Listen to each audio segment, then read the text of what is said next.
Are you ready for this? Are you ready? Well, I hope so.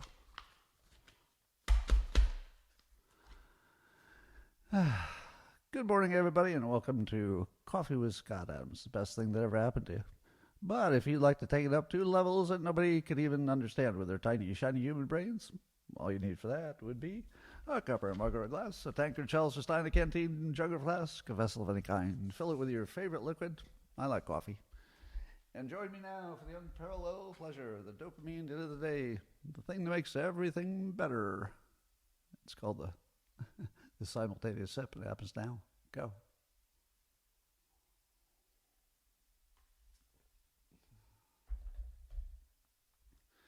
Well, here's some good news from space. There's a private lunar lander that's carrying a drill and a vacuum, and it just landed on the moon. Now, I think this is a good idea. So it's got a drill and a vacuum. So when I look at the moon, the first thing I think is, God, it's dusty up there, isn't it? So they put a vacuum on the moon. I don't know if it's going to vacuum the entire moon or just the front side, because we don't have to see the dark side. So that's good. Finally, somebody put a vacuum on the moon. Wait, what? Oh, okay. Maybe it's to vacuum up samples and bring it back. But I like mine better. In other space news, Jeff Bezos' Blue Origin is getting ready to launch into space an all-women's flight aboard their New Shepard rocket. It's an all-women's flight. And Katy Perry will be on the rocket. Now, I would call that a good start. If he could find a way to launch all of the annoying celebrities into space, just think how much a better world it would be. I'd like to start a petition for, let's see, you make your own list. So many annoying people. But at least if it's an all women's crew, at least they won't feel shy about stopping and asking for directions. Am I right? Okay, a sexist would say. Here's a big one. BlackRock has announced it's going to end its DEI hiring goals. Now, BlackRock was the big Death Star of DEI. They're the ones who not only had DEI, but they were really super committed to it, like it was their main thing. But they were also forcing companies that they do business with to also do DEI.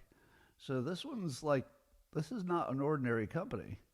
When BlackRock pulls back on DEI, and they're pulling back hard, they're not just tweaking it. It looks like they're just getting rid of it. And that means all the companies that they had browbeaten into it also now are free to do the same. So if BlackRock does it, that sends a signal that everybody can do it. And I think they're doing it just for purely practical reasons. There's a legal liability. It's literally illegal, and always has been. It's just that now we have an administration that will follow up on it.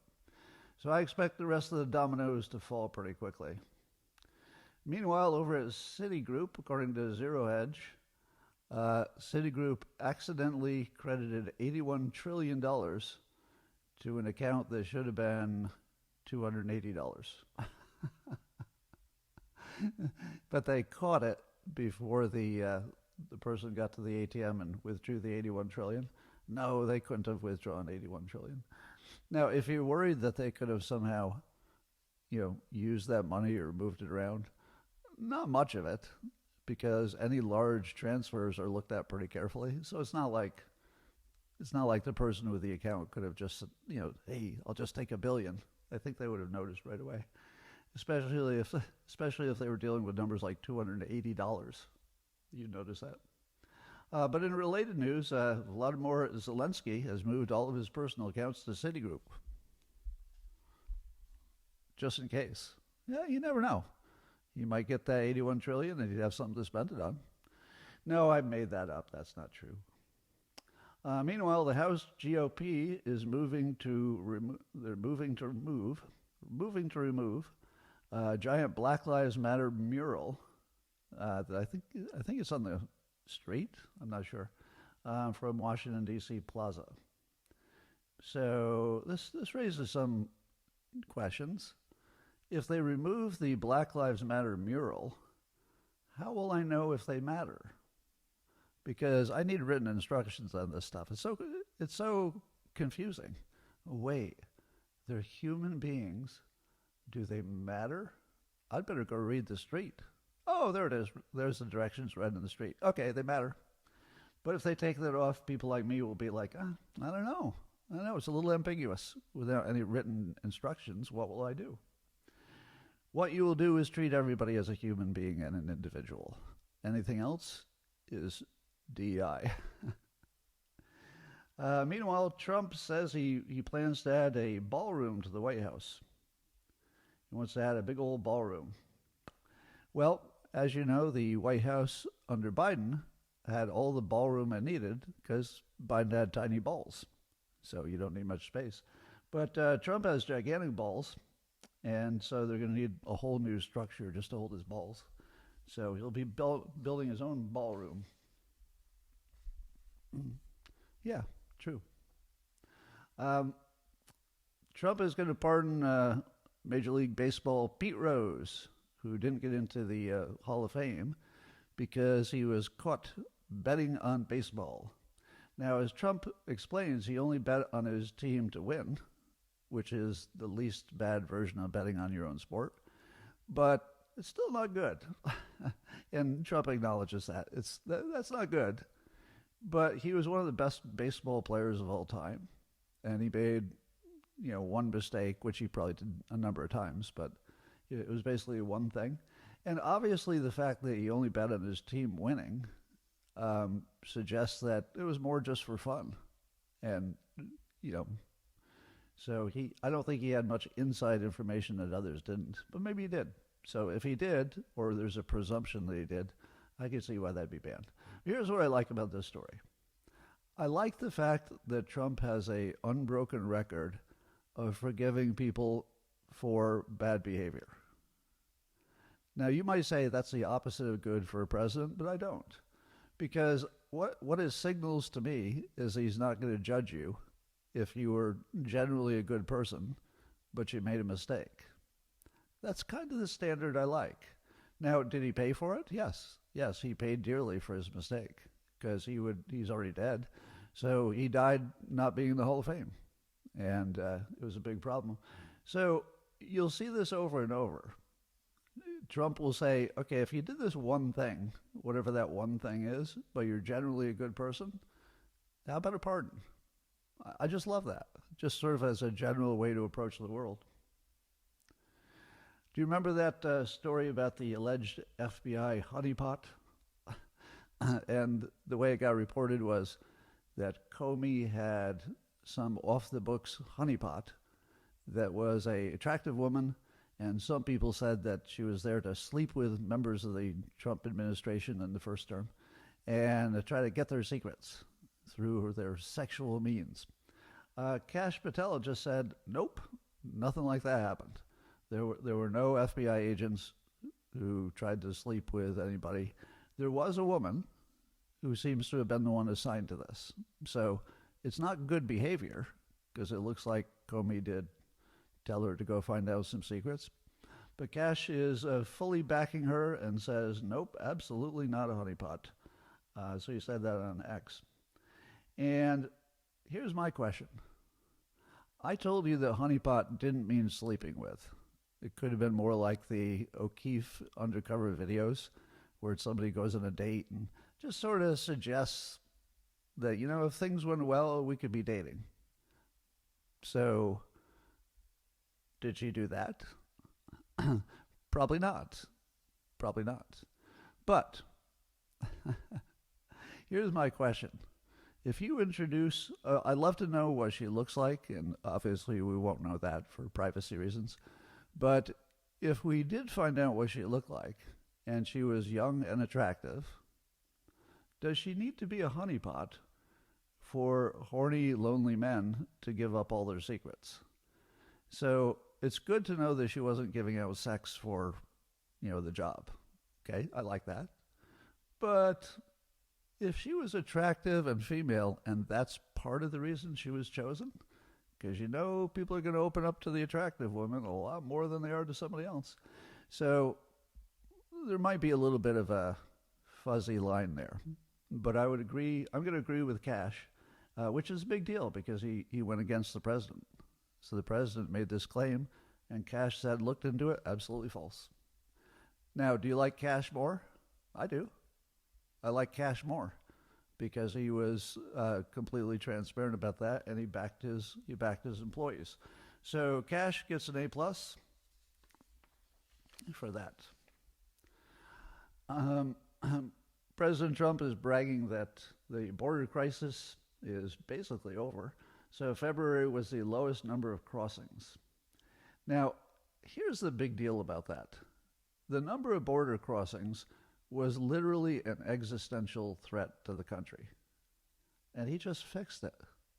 It was an existential threat. And Biden didn't fix it. He caused it, really. But there are a number of other existential threats that Biden also didn't do anything about. One is the debt, and at least we've got Doge working on that, but that might get a little dicey. We'll talk about that in a minute. But at least there's something big and important, and the right person's working on it, and they're putting tons of energy and personal capital into it. So at least they're addressing, in a very serious way, the other biggest existential threat. And then there's Ukraine. There was always a threat that we'd get into a nuclear confrontation. I thought that was low, but it was existential. And now it looks like if Putin were to nuke the United States, it wouldn't make any sense at all. Because the United States is saying, hey, Europe, take care of it yourself. And Europe is saying, hey, yeah, we'll see if we can. So it basically takes us out of a war that we don't want to be in, don't want to be funding, and don't want Russia to attack us because maybe we did too good a job at giving Ukraine weapons. I don't think it was a big risk. And then, of course, there's the inflation and energy costs. I don't know that enough is being done on that, but here's some hints. So according to Reuters, U.S. oil drillers, they've increased their oil and gas rigs for the 5th week in a row. Now, don't get excited, because I think they increased it by 1. But in the prior years, like 2022 and 2023, I guess, the number of oil rigs was going down. But here's what you need to know. It doesn't seem to be driven by policy in any way. It seems entirely driven by economics. So when the economics are good, as in oil prices are high, you get more drilling. And when the oil prices are low, you get less. So we're not seeing any indication of a Trump policy change that's made any difference to energy prices. I hope we do. But it could be that there's nothing the government can do because the economics drive it entirely. So I don't know what the government would do to change the economics of oil. So we'll see. Maybe he's got some tricks up his sleeve. But there's a company, according to Interesting Engineering, there's an AI-driven robot technology that's, there's a company that has AI and robots, and they're making them available to U.S. power plants. And apparently they've already got a $100 million deal, so it's a serious thing, in which the robots will crawl all over the power plant, and they'll have maintenance suggestions, and they'll tell how to optimize, and it'll predict when they need maintenance, and it'll do a bunch of things. So they're looking at it as a way to decrease the overall cost of the power plants. So that's good. So let's say they could maybe decrease the cost of the power plants by 10%. That's great, except that AI in other contexts will increase the cost of energy about 10 times because it's going to suck it all up for AI. So I think AI is going to be a net negative for energy prices because it's going to be competing with consumers. So I don't know how that's going to work out.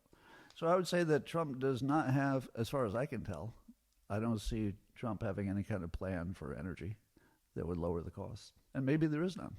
Maybe there's nothing you can do. It could be just pure economics, and we're a capitalist place, and you just can't make people do low return business.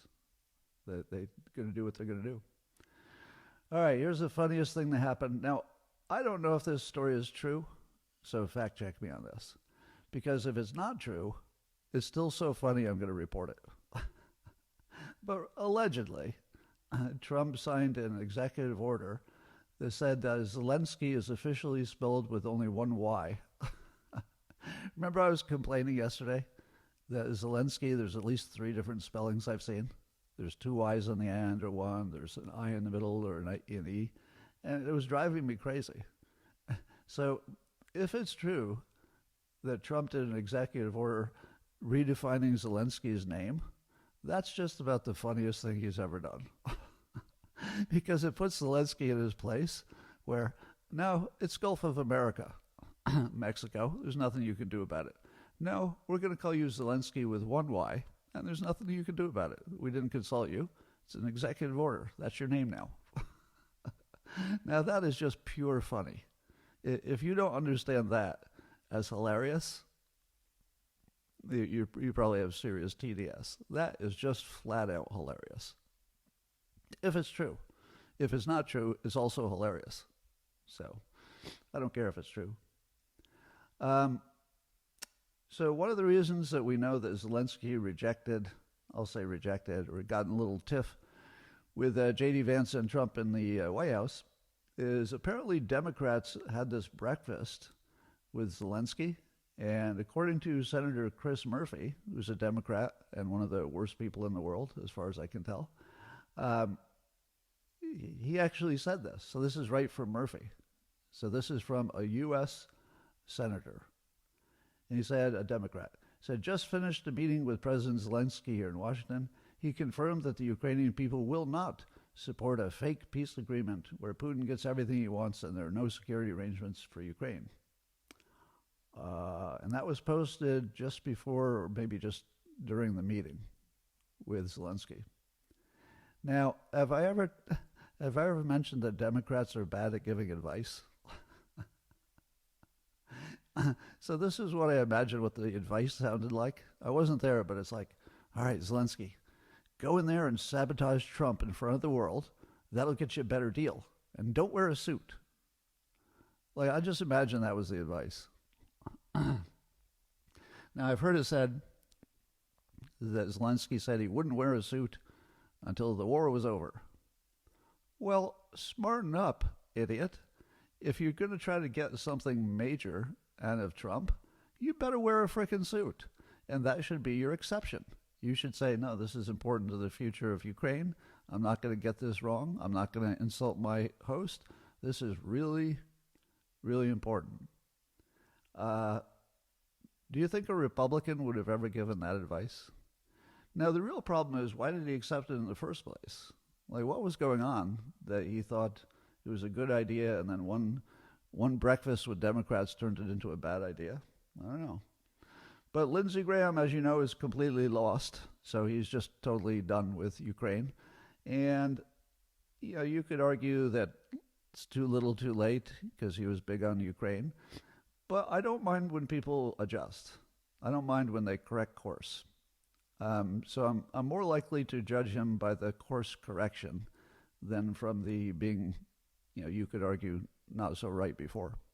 But here's what he said. He said in a post, to the hand-wringing Europeans who felt offended by President Trump's rejecting being lectured by Zelensky, be my guest to defend Ukraine from Putin. It is long past time for the Europeans to show that they are capable of defending their own continent. And then he says, and this is a take I hadn't really heard before, but I guess I could have intuited it. They've allowed, meaning Europe, they've allowed their militaries to be hollowed out, and when Europe speaks, no bad guys listen. I say this with great sadness. The last group of people that I would count on to defend freedom are the Europeans. Wow. So, let me tell you where I got off the bus. Now, I was never a fan of the funding that war. But where I got off the bus on defending Europe is when they turned on us for free speech. And that was Europe. Well, let's say Great Britain seems to be the biggest one, but the rest of them seem to go along. Now, you know the story. Europe created this fake watchdog censorship structure whose main point, and they say it directly, was to destroy the X platform, the primary source of free speech in the United States. So let me say it again. If you attempt and you put real effort into it, like a lot of effort, and it's an actual policy that you're going to try to destroy free speech in the United States, I'm on Putin's side. Sorry, Putin didn't do that. So I'm not really on Putin's side. You know what I mean? I'm being hyperbolic. But I'm not going to defend with one bullet or one anything if they're trying, and they're still trying. They're still trying to destroy free speech in the United States. So no, you don't get anything. I would pull completely out of any defense with them because they cross the line. That's a line you do not cross if you're an ally. That makes you an enemy. Let's be clear. If you're going after free speech, probably our most valued right in the United States, you don't get to be our friend, ever, while the same people are alive. You can never. There's nothing you can do to make up to it. You can't make up for that as long as the same people are, in office and stuff. There's nothing you can do. That's game over. You're on your own, in my opinion. Well, meanwhile, Zelensky's over in Europe trying to pass that and get them to step up and defend Europe. And Prime Minister Keir Starmer of the UK says that his country and France and Ukraine have agreed to work on a ceasefire plan to present to the United States. Why are they presenting it to us? Why do you need to show us a ceasefire plan? We're out. We're out. So, yeah, just go make your own whatever. Make a deal. Don't make a deal. I don't care. I have no interest in you whatsoever. So you're all bad. Anyway, so here's what I think is funny. They're acting like the only thing that's preventing a ceasefire is that they didn't have a good plan. Do you think that's the case?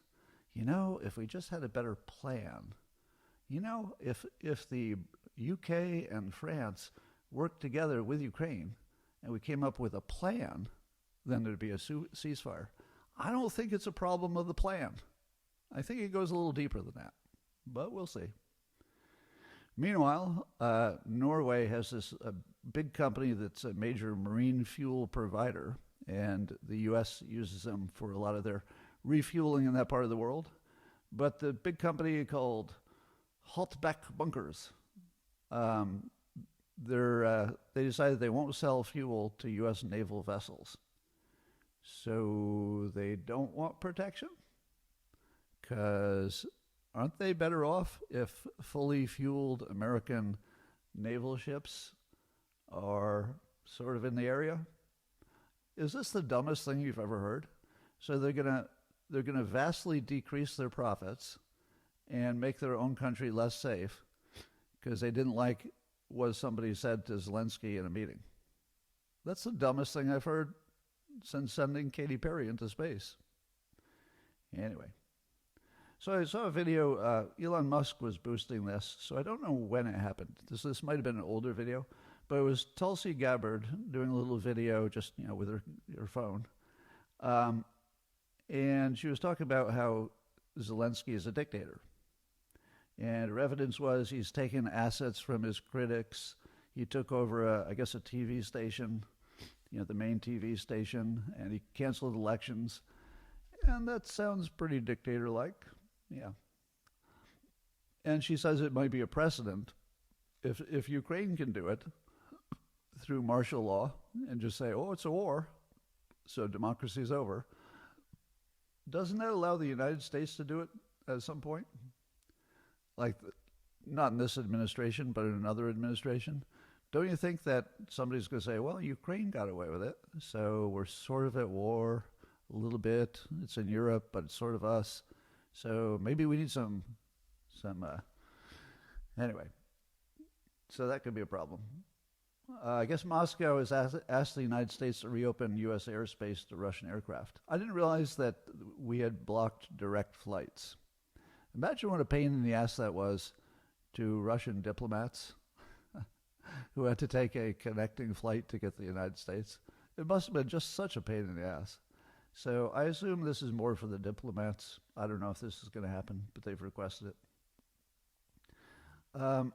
The scariest thing today, by far, is Elon Musk on Joe Rogan. And I saw a clip where Musk said that the I don't know if you would call it the scandal because it's not illegal. The fact that Congress can do trading, including insider trading, it's legal if you're in Congress, and you can supplement your income. Now, he suggested, Musk has, that maybe we should increase their salary so that they have at least some disincentive to steal.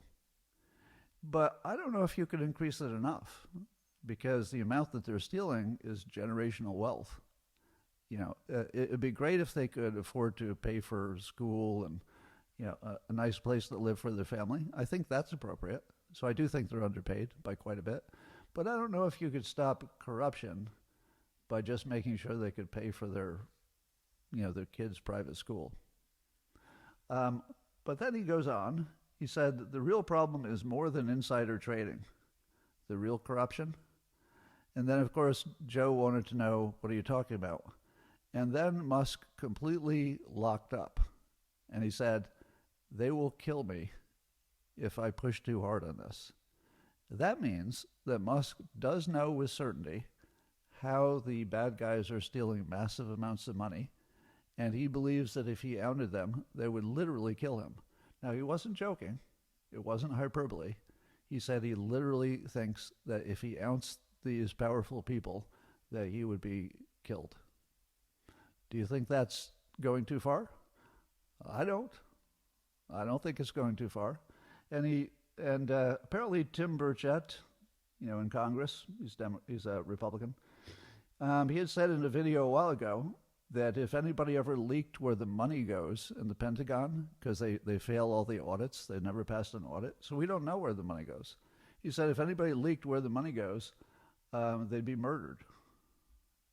That's Tim Burchett saying directly, if anybody told you where the money was going, really, they'd be murdered. And now Musk is saying the same thing. And he wouldn't give an example, even though he knows it. Now, I hope Musk is smart enough, and obviously he would be, that he's got some kind of a file that nobody could ever find that would basically activate if he got killed, so that it would all be released if they actually killed him. Now, if he doesn't have that, he oughta. He needs to get that going. He needs to make sure there's somebody else who knows the exact story, or it's in a file, or it's in a vault so deep beneath the world that you can never know, maybe in multiple places, in case they torture him and say, tell us all the places, and he'll give him like 5 of the places, but they're really 6. I mean, I hope he's smart enough, and every indication is that he is, that he's done something so that we can definitely find that out someday. Hope so. So that's the scariest thing we've heard. So there's some thinking that cutting the Pentagon budget is actually not possible because the people trying to cut it will be murdered. Like literally murdered. Now, I believe that completely. I completely believe that that's a risk. Anyway, some people online are agitating that it's time to leave NATO and leave the UN. And Musk actually agreed with that in a post on X. Europe probably does need to defend itself. That just makes sense. You know, it made sense to have NATO for a while, but it never made sense that we'd always have it. So maybe this is the time to make sure Europe can defend itself. And then the UN just seems like an anti-American institution that we're funding, doesn't it? How often does the UN agree with us or do something useful versus thwart us and embarrass us? So I will listen to an argument on the UN and NATO too. There might be a counter argument that's pretty good, but I think they're both on the table. I don't think it's crazy to think that we could get rid of both of them. I just don't. I don't have a firm opinion on that. According to Just the News, we have evidence that Epstein had about $20,000 in cash, some of it in small bills, and the thinking is that maybe this is evidence of blackmail, because he had $20,000 in cash. I would like to add some context. If you're as rich as Epstein, $20,000 is just petty. It's just pocket change. So probably that was the money he was using to pay girls, so it'd be off the books, probably tipping. So I think that was the money he was giving to people. I don't think that's the money he was collecting. Because if he was doing this international blackmail ring and all he could get was $20,000, I don't think that would have kept his lifestyle up. So if they had found $10 million, then I'd say, whoa, that looks like blackmail.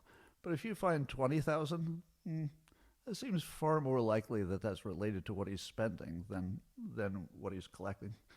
Just my take on that. Here's something that's no surprise at all. How many times have I told you that every city is corrupt? Every one. Well, also according to Just the News, a majority of the 75 largest cities are in financial trouble, according to a new report. So a majority of the 75 largest. But here's the interesting thing. Apparently they have rules or laws that they have to balance the budget. So how can it be that they have to balance the budget, which means on paper it's balanced, but that they're also in financial trouble? How can both of those be true? Corruption. Apparently they're just taking out of their costs a whole bunch of things that should be in their costs. So they've not included the full cost of the government in their budget calculations, and it pushed costs into the future taxpayers. So basically, most of them are underwater, but they're doing accounting tricks to look like they're not. Now, what do you expect when professional liars, politicians, are the ones handling your money? What do you expect to happen? On paper, if you were to say on paper, how do you win an election? Well, the most corrupt person, lots of times, because they can get the most support and money and stuff if they're corrupt. And so basically the people who are the best liars often become the leaders because they did a better job of lying about their opponent than their opponent did. So I don't think it's an exaggeration to say that at least city officials are professional liars. Is that too far? Wouldn't you say they're professional liars? Because that's how they get elected. And then they lie about everything. And we could watch it. We can watch them lying in real time. So if you take the most lyingest people in the whole country and you say, all right, the most lyingest corrupt people, manage my money, and there's going to be a lot of it. How could this go any other way? So I'm going to say again, we need to completely revise the who gets to determine where money goes. That's just got to be taken out of the hands of mayors and politicians in the city. The city can vote what they want to do, but when it comes to actually writing the checks and auditing, that's just got to be taken away from the city. That cannot be. You can't have the city auditing itself. You just can't do that. There's no way that works. So we need something that, I don't know if you can do that with an executive order. Seems like a little overreach, but I don't know. Prime Minister of Israel just posted this on X. With the conclusion of the first stage of the hostage deal and in light of Hamas's refusal to accept the Witkoff framework for the continuation of talks to which Israel has agreed, Netanyahu has decided, as of this morning, that entry of all goods and supplies to the Gaza Strip will be halted. So that means he's starving the civilians out? I think that's what that means, right? Because the goods and services going in would be mostly food and medicine. So it looks like the last stage of depopulating Gaza is in effect. And one of the things I've noticed is that whenever Hamas acts, it's really bad for Israelis' citizens, obviously. So if Hamas does a terror attack like October 7th, it's terrible for the citizens. You know, they're traumatized or killed or captured or tortured. So if you're looking at it from a civilian point of view, Hamas is just all bad all the time. But here's the ironic thing. Every time Hamas does something big, Israel as a country gets stronger.